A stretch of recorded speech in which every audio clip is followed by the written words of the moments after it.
Colossenses 3, então abre aí a sua Bíblia, para vocês, para os irmãos cada vez mais ter fé, irmãos, que aqui quem trabalha é o Espírito Santo de Deus.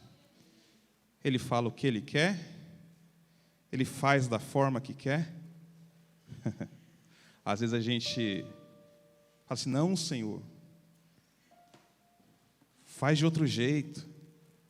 Mas Deus fala assim, não é de outro jeito, é do jeito que eu quero. Portanto, já que vocês ressuscitaram com Cristo, procurem as coisas que são do alto, onde Cristo está assentado à direita de Deus.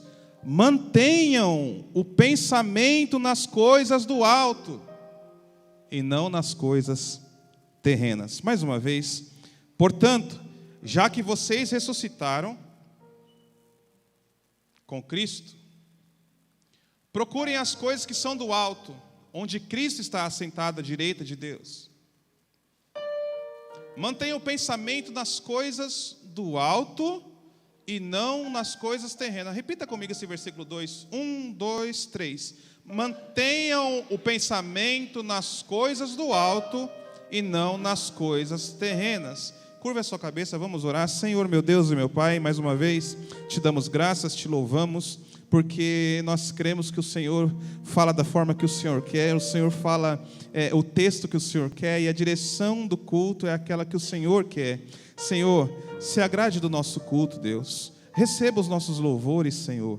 Que cada louvor que foi entoado aqui, o Senhor possa ter ouvido, Pai, e se agradado dos louvores, se agradado dos adoradores, se agradado daqueles que estão ouvindo, daqueles que estão cantando, daqueles que estão cultuando junto, daqueles que estão com o coração aberto. Senhor, que o Senhor se agrade do nosso culto, que chegue a sua presença como um cheiro suave, ó Deus, para que o Senhor fique feliz com o culto que nós estamos fazendo aqui nesta manhã. Pai, nós queremos elevar os nossos pensamentos somente para as coisas do alto, para que a gente pense menos nas coisas terrenas, para que a gente pense mais na Tua Palavra do que aquilo que nos é posto na televisão, naquilo que nos é posto nas séries. Senhor, não, que nós desfaçamos essas ideias do mundo e renovemos a nossa mente cada vez mais na Tua Palavra, para que agora, uma vez renascidos de Ti, Pai, nós possamos chegar à estatura de varões e de varoas perfeitos na Tua presença. Através da Tua Palavra, Deus, fale conosco nessa manhã, fortaleça a nossa alma, fortaleça o nosso espírito, em nome do Teu Filho amado Jesus Cristo. A igreja diz? Glória a Deus. Estudando Colossenses e estudando Efésios, se você parar e ler Efésios e depois parar e ler Colossenses, você vai ver que é muito parecido. As duas cartas, quem escreveu foi o apóstolo Paulo, e se você fazer uma análise, você vai ver que são muito parecidas. Em Efésios, quando você lê Efésios, você tem certeza, você entende todo o sacrifício de Cristo, e o que o sacrifício de Cristo nos tornou. O sacrifício de Cristo nos deu o selo, como foi pregado no domingo passado, selo de garantia da nossa herança eterna no Senhor, selo de propriedade exclusiva de Deus. E quem é propriedade exclusiva de Deus, o inimigo não toca, o inimigo não destrói, não derrota, porque nós somos propriedades exclusivas de Deus, selados para o dia da redenção. E Colossenses, ele vai nos dar agora uma nova perspectiva, porque você pode ver no versículo 1, aí ele vai falar assim, olha, agora, já que vocês ressuscitaram com Cristo, veja, ele não está perguntando ele não está falando se vocês ressuscitaram, não, ele fala assim, portanto, já que vocês ressuscitaram, mude os pensamentos de vocês, não fique dia após dia só pensando nas coisas do mundo, Veja, por isso que muitas igrejas se perdem, irmãos, porque o evangelho pregado é só coisas terrenas, bênçãos materiais, coisas do mundo. É só falado do mundo, para o mundo, para melhor no mundo, quando na verdade o evangelho não é do mundo. Jesus fala: não pense, não adquiram tesouros na terra, onde a traça e a ferrugem consomem, mas acumulem tesouros no céu, que são duradouros, não perdem nunca, não perecem jamais. Pensem nas coisas que são do alto. Um certo psicólogo e professor americano, ele fez um estudo com adolescentes de 8ª série. E ele procurou saber nesse estudo quais as principais causas de tristeza e quais as principais causas de alegria. O que causava tristezas, angústias naqueles jovens, da 8ª série, e o que causava mais alegria. E conversando, fazendo esse estudo com os adolescentes, com aqueles jovens, ele constatou que o que mais traz tristeza, angústia, o que mais traz depressão, é que os jovens ficam muito tempo, esses jovens do estudo, os jovens que ficavam mais tempo em redes sociais, eram os jovens que mais tinham tristeza. Porque veja só, na rede social, a gente segue as pessoas famosas ou as pessoas conhecidas e parece que o mundo delas são perfeitos. Estão sempre sorrindo, estão sempre nos melhores lugares, gastando muito dinheiro, fazendo todas as coisas que talvez, por muitas vezes, a gente queria fazer. E constatou-se que os jovens que mais ficavam em redes sociais são os jovens que mais sofrem depressão, tristeza, angústia. São os jovens que se cortam, são os jovens que se matam, são os jovens que acabam com as suas vidas porque se comparam com aquilo que vê na rede social. Só que se a gente for fazer uma análise verdadeira, irmãos, nada dessas coisas, nada do que o mundo oferece traz uma alegria verdadeira. Se fosse assim, irmãos, muitos ricos não se matavam. Muitos ricos não viviam com depressão profunda. Eles têm tudo o que quer, têm todo o dinheiro do mundo, podem comprar tudo o que quer, pode ir viajar para onde quer, pode fazer tudo que vem na cabeça para fazer. O mundo coloca na nossa cabeça que isso vai trazer alegria, que um carro importado vai trazer alegria. Isso não traz alegria, irmãos. A alegria só vai até você comprar. Depois que você comprou, vira banal. Aí o mundo vai e mostra um outro. Aí você fala assim: não, então agora eu vou batalhar 10 anos da minha vida para comprar esse outro. Aí quando você compra, você vê, é a mesma coisa. Eu sempre dou o exemplo do ator Robin Williams. Fazia muitas comédias, fazia muitas pessoas rirem. Mas quando colocava a cabeça no travesseiro, era tristeza, depressão profunda. E o final desse homem, que fazia muitas pessoas rirem, foi se enforcar, porque faltou no coração dele a verdadeira alegria. Ele não colocou Deus em primeiro lugar, como foi cantado. Ele tinha um outro mestre, ele seguia um outro Senhor.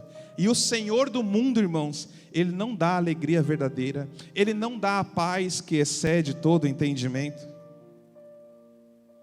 E esse professor constatou que as pessoas que mais ficam, os jovens que ficam mais em redes sociais, são os que mais têm tristezas. E o outro grupo, ele constatou nesse estudo que o que mais trazia alegria aos jovens, eram jovens que se exercitavam. Isso era uma das coisas que traziam mais alegria aos jovens, era se exercitar, não ficar parado, movimentar-se. E a outra coisa, prestar um culto de adoração ao nome do verdadeiro Deus. Isso é um estudo de um professor americano. E o apóstolo Paulo, ele vai confirmar isso. Ele vai nos incentivar a nós pensarmos nas coisas do alto. Porque quando nós olhamos a vida dos outros, nós tentamos nos comparar, e se nós olharmos no espelho, nós vamos ver pecadores, falhos.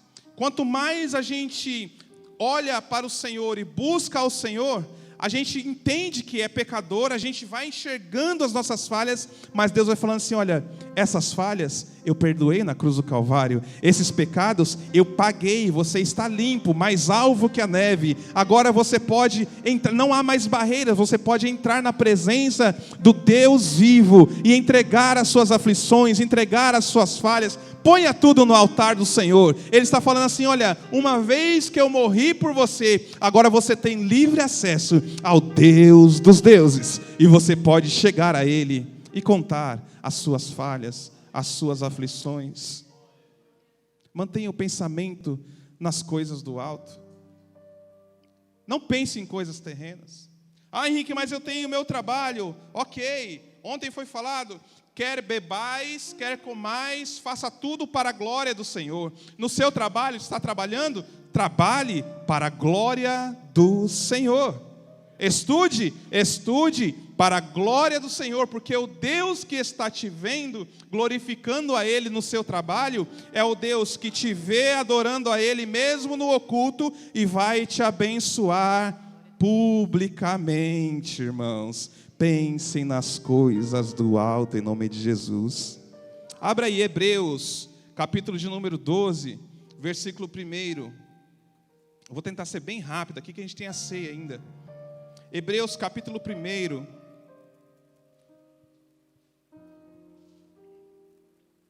Olha só, está escrito assim, olha, portanto também nós, uma vez que estamos rodeados por tão grande nuvem de testemunhas, livremo-nos de tudo o que nos atrapalha e do pecado que nos envolve, corramos com perseverança a corrida que nos é proposta, tendo os olhos fitos, vidrados, ligados, diretamente em Jesus, que é o autor e consumador da nossa fé.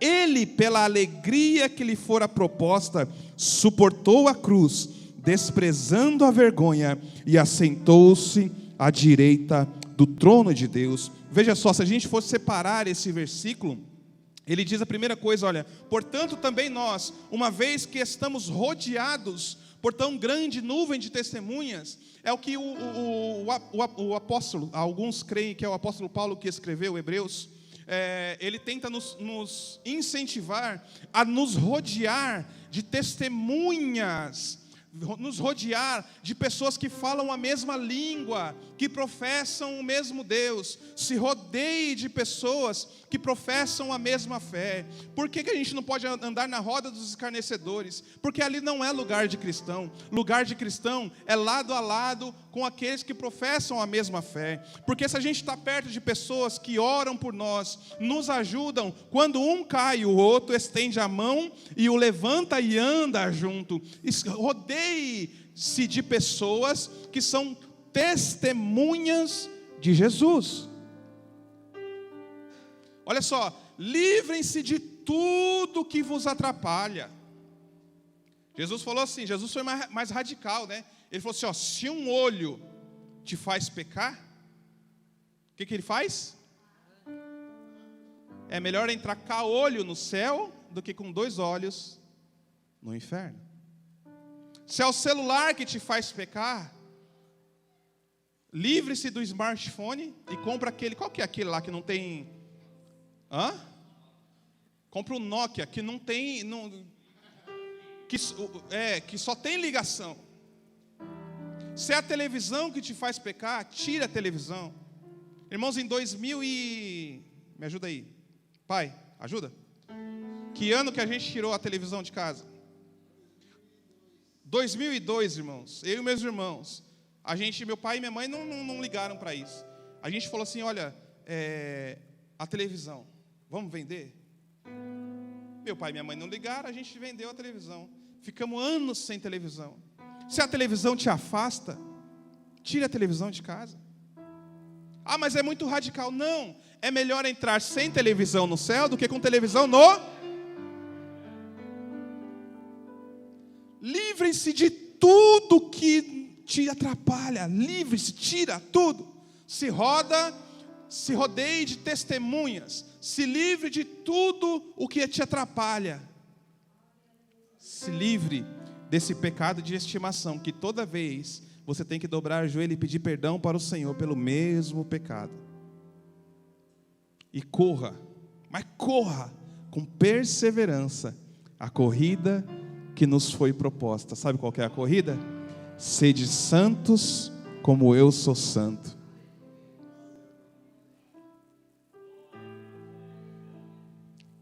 Gálatas 2, versículo 20.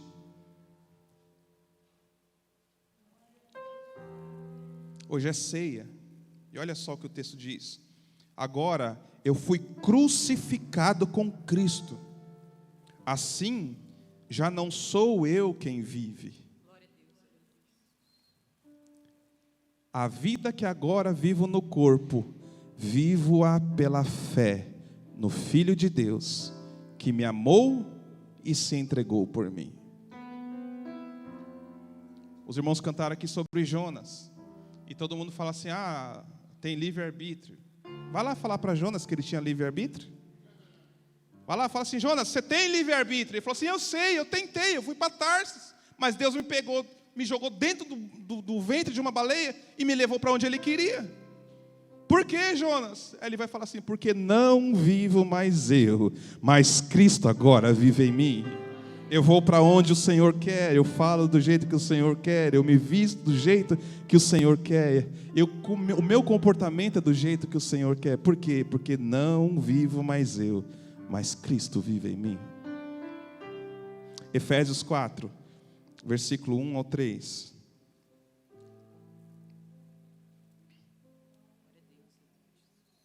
Diz assim, como prisioneiro no Senhor. Olha como o apóstolo Paulo fala, olha. Como prisioneiro no Senhor. Sabe onde ele estava aqui? Ele estava preso em Roma. Foi preso por Nero. Mas ele fala assim, eu estou preso, Nero me prendeu. Mas eu entendo que eu não estou preso por Nero. Eu estou prisioneiro no Senhor. Porque até quando a gente está preso, é o Senhor que permite. Quando as coisas estão travadas, é o Senhor falando assim, eu estou travando. Porque você precisa se aproximar de mim. Eu preciso ter um particular com você. E muitas vezes você está reclamando da prova, e o Senhor está falando assim, olha, você está sendo provado porque eu te amo, porque eu estou te moldando, porque você é filho, e eu preciso corrigir a sua vida, para que quando as portas se abrirem, as bênçãos não acrescentar dor. Então entenda que até quando você está preso, você tem que falar assim, olha, eu sou prisioneiro, mas sou prisioneiro no Senhor. Ele fala assim, como prisioneiro do Senhor, rogo-lhes que vivam de maneira digna da vocação que vocês receberam. Põe aí, meninos, o versículo, Efésios 4, 1. Olha só, vivam, ele está assim, rogo-vos, eu peço, eu imploro a vocês para que vocês vivam da maneira digna da vocação que receberam. Ele está falando assim, olha, agora vocês são filhos de Deus, selados com o Espírito Santo, vocês estão sendo guardados para o dia da redenção, portanto agora vivam como selados, vivam como, não mais como estrangeiros da salvação, mas como representantes de Cristo na terra. Representantes de Cristo na terra tem que viver como Cristo viveu na terra.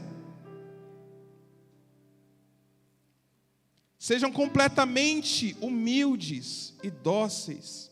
Sejam pacientes, suportando uns aos outros, mãe.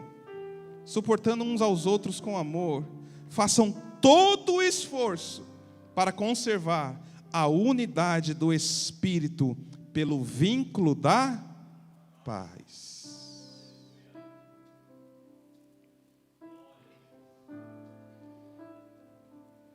Paulo foi preso, mas ele está falando assim, olha, eu estou preso, eles podem me impedir de andar, mas as minhas cartas estão indo. Eles podem me impedir de andar, mas eles não podem me impedir de orar ao Senhor. Eles podem tentar calar a minha boca, mas a minha mente está glorificando ao Senhor. As coisas do mundo podem tentar te impedir de adorar ao Senhor, mas o Espírito Santo que está dentro de você fala assim: olha, nada nesse mundo pode impedir, nada nesse mundo pode calar a voz de um verdadeiro adorador. 2 Coríntios 4, versículo 16, já vou encerrar. Fato é, como Alexandre falou, vem as tristezas do dia a dia, vem o dia difícil, vem as tribulações, né, que acarretam cada um de nós. Eu assisti um programa com a Zuleika, que as pessoas, elas colocam nos outros sempre os problemas delas mesmas. Eu não fiz isso porque minha mãe não deixou. Eu não fui para a igreja porque o meu pai não foi. Eu não fiz isso porque aconteceu uma tragédia, isso me abalou psicologicamente, me impediu de alcançar as coisas. É a síndrome de Adão. Senhor, a mulher que o Senhor me deu fez eu pecar. A gente sempre terceiriza os nossos problemas. E eu lembro ali na Vila Espanhola, quando a gente congregava lá, o meu pai estava fraquinho na fé. Minha mãe às vezes não ia para a igreja, mas o Ricardo mais velho chamava eu e as meninas. E a gente ia nós 4, pequeno, sozinhos, para a igreja.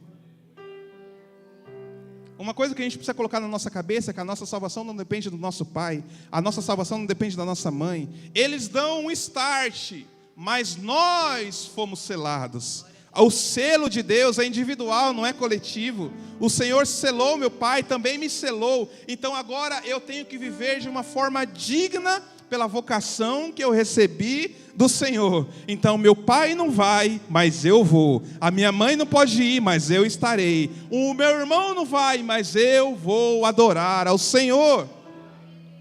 Por quê? Porque a minha salvação não depende de ninguém. A minha busca pelo Senhor não depende de ninguém.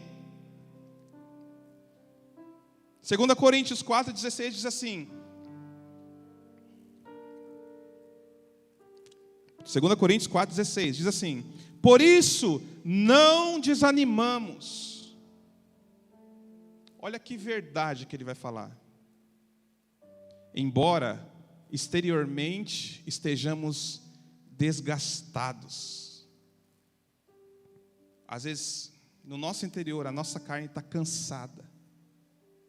Lembra que eu falei ontem? Às vezes, o desânimo bate, né? Mas o apóstolo fala assim, olha, a gente não desanima. Embora exteriormente estejamos desgastados, interiormente estamos sendo renovados. Receba aí, ó.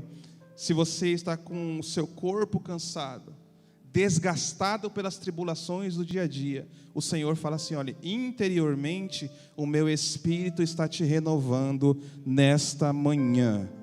Receba a força do Espírito Santo nesta manhã, em nome de Jesus. Aí ele vai continuar dizendo assim, ó, pois os nossos sofrimentos leves e momentâneos, sabe o que eles estão fazendo? Eles estão produzindo para nós uma glória eterna que pesa mais do que qualquer um dos sofrimentos que você possa ter nesse mundo. Assim, fixamos os olhos, não nas tribulações que nós estamos vendo, não nas dificuldades que nós estamos vendo, mas vamos fixar nossos olhos naquilo que a gente não vê. Sabe o que é isso? Fé. Assim fixamos os olhos, não naquilo que se vê, mas no que não se vê, porque o que se vê é transitório, mas o que não se vê é eterno, irmãos. O Senhor preparou um caminho aqui na terra para nós, e esse caminho não acaba aqui. Esse caminho ele é infinito, porque a glória que nós temos eterna em Cristo Jesus, ela é para todo sempre. Ele diz assim, olha, eu vou preparar lugar, para onde eu estiver, estejais vós.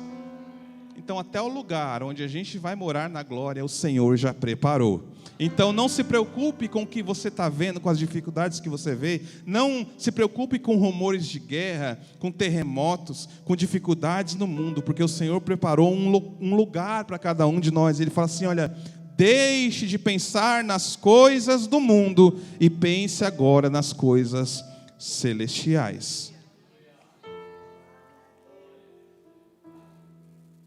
Glória a Jesus. Para finalizar, Efésios 3:20. Aquele que é capaz de fazer infinitamente mais do que tudo o que pedimos ou pensamos, de acordo com o seu poder que atua em nós. Olha só. Aquele que é capaz de fazer infinitamente mais do que tudo o que pedimos. O que você pediu para o Senhor nessa manhã? Ele é capaz de fazer infinitamente mais dessa pequena coisa que você pediu ao Senhor hoje. Da pequena coisa que você pensou, Ele é capaz de fazer infinitamente mais. Sabe por quê? Porque o poder dele opera dentro de nós. Versículo 21, para encerrar. Vamos todos juntos? 1, 2, 3. A Ele seja a glória na igreja e em Cristo Jesus, por todas as gerações, para todos sempre. A igreja diz: amém. Amém. Glória a Deus. Pense nas coisas que são do alto e não nas coisas que são da terra. Glória a Jesus.